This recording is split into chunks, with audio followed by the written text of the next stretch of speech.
Hi everyone. So in this video, I combined strawberries and service berries together to make a jam.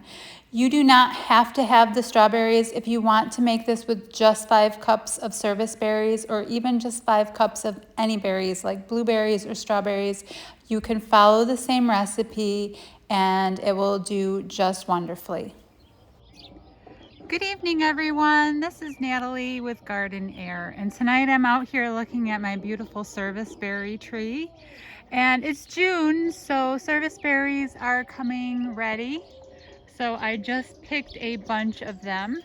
Serviceberry is a native tree, at least here in the northern part of the US. They are native, and the berries look a lot like blueberries, and they will ripen as if you pick them and they're not quite ripe, they will still ripen sitting in a bowl.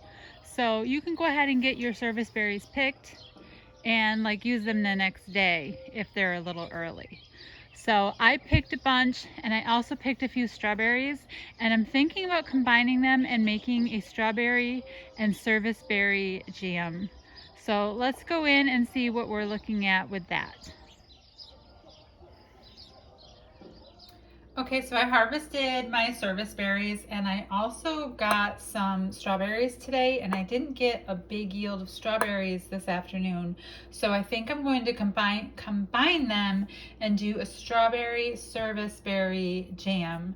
So let's get at this. I'm just going to go through, make sure everything's clean, make sure all of the stems are removed from both berries, everything's thoroughly washed, and we are ready to go. I'm just going to go through this one more time and make sure all of my little stems are removed, and we'll go to the next step. Okay, so I measured my berries, and in the pot, and so you want a large sauce pot, I did 1.5 cups of strawberries and 2 cups of service berries, and then I kept the other half aside. So I'm going to take a potato masher, and I'm going to just start mashing all of these berries up. And I need both hands, so I'm going to get these mashed up and be right back. Okay, so those are all mashed up, and I'm going to add in the remaining berries. What I actually had was 5 cups total of the berries. So if you just do half and half, 2.5 cups mashed and roughly 2.5 cups unmashed, you're good. This will give you a nice chunky looking jam that should hold its shape really nicely. So I'm just going to get all of this combined, and then I'm going to add some sugar, well, a lot of sugar, and then some lemon juice. Okay, to this I'm going to add 3 3/4 cups of sugar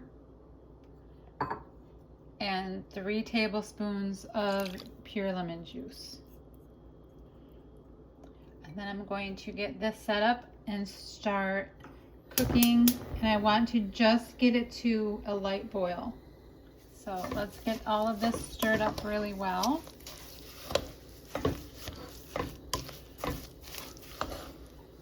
And this will start to heat up and cook nicely. We're just looking for a nice soft boil for now. So just keep stirring until all of your sugar kind of disappears into the mixture. No more white is showing.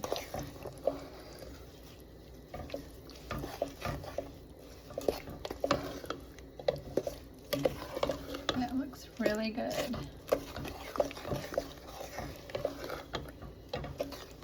So we're just going to give this a minute until it gets just to a boil. Okay, once your jam starts to get to a nice soft boil, just turn down your heat to a point where it will retain a nice low cooking boil.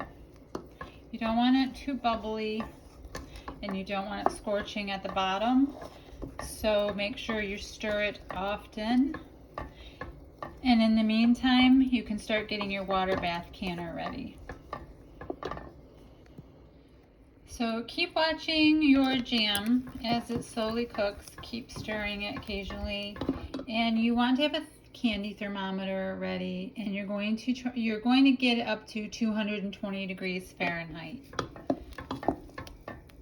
So I'm just going to check this now, see where it's at. Now, in the meantime, if you're using older jars like I am, you're going to want to get them all out, get them washed up really good in the sink, get your lids ready so you can reuse your bands, but you need a box of new sealing caps, and just get everything ready. And then after they're washed in the sink, we're going to sterilize them in a big pot of boiling water.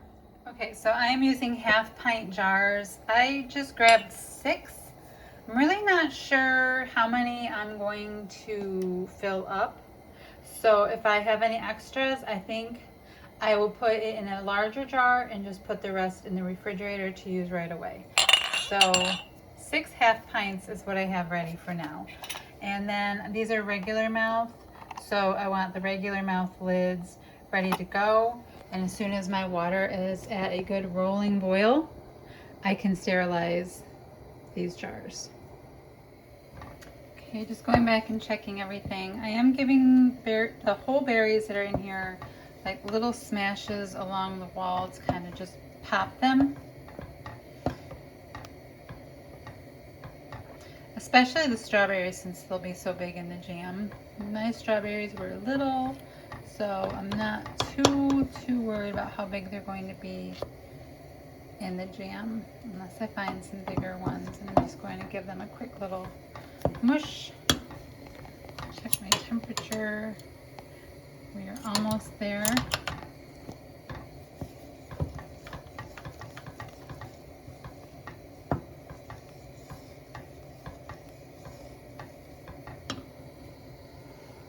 And my water is almost ready, so let's get we'll get these jars going in just a minute. Okay, my water is at a rolling boil, so I'm going to go ahead and just get these jars into the water, give them a few minutes to boil and be clean. And I'm also going to put the lids and bands in the water as well. So just go through your sterilization process. If you're new to canning, I suggest you get a Ball Blue book and read up on canning really well, because I'm not going to go through every single step. But if you want a video that talks all about just water bath canning, we can do one. Just let me know if that's something you guys need to learn.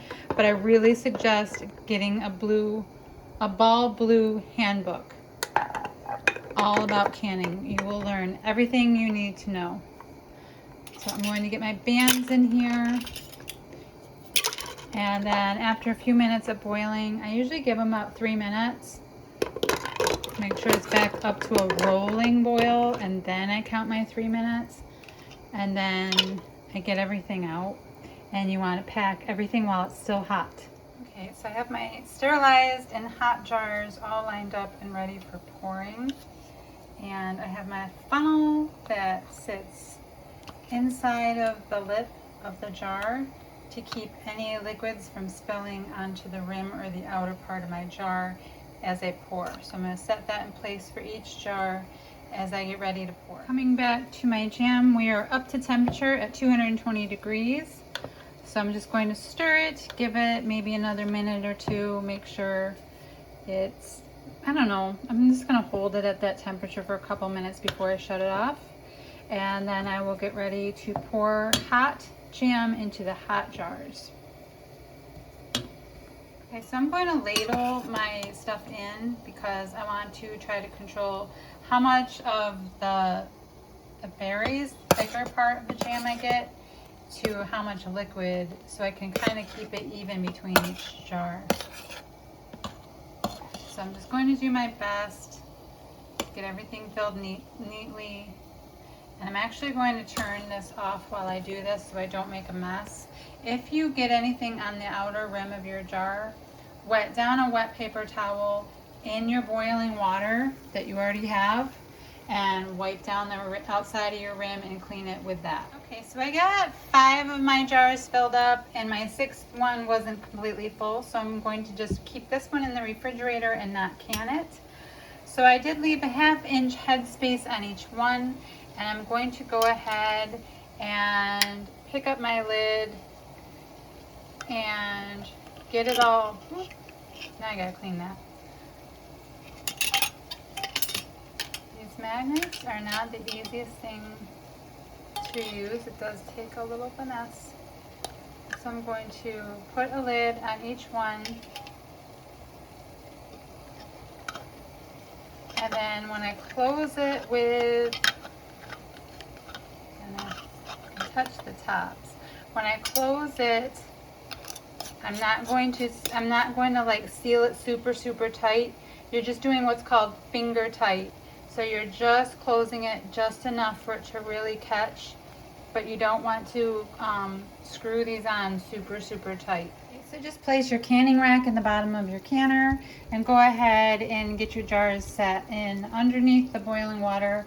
I'm going to cover this and I'm going to can these for 10 minutes. Okay, so I just removed the lid and the water's calming down. I just wait till everything stops really boiling up and I let the water settle before I get my jars out. So I'm going to give them another minute, let the temperature calm down, and then I'll get everything removed and then we can check seals.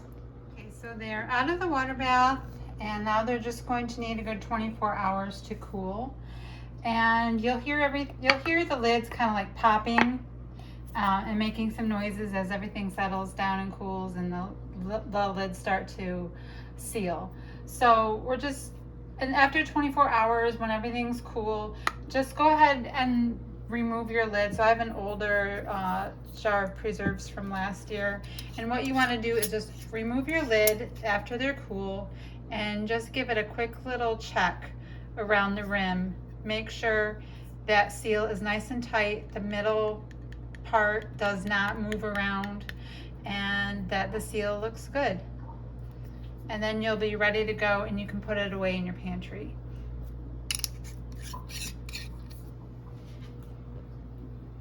All right, guys, well, that's going to be it for tonight. I thank you very much for watching. I hope you had a good time and you make this, and let me know how it turns out.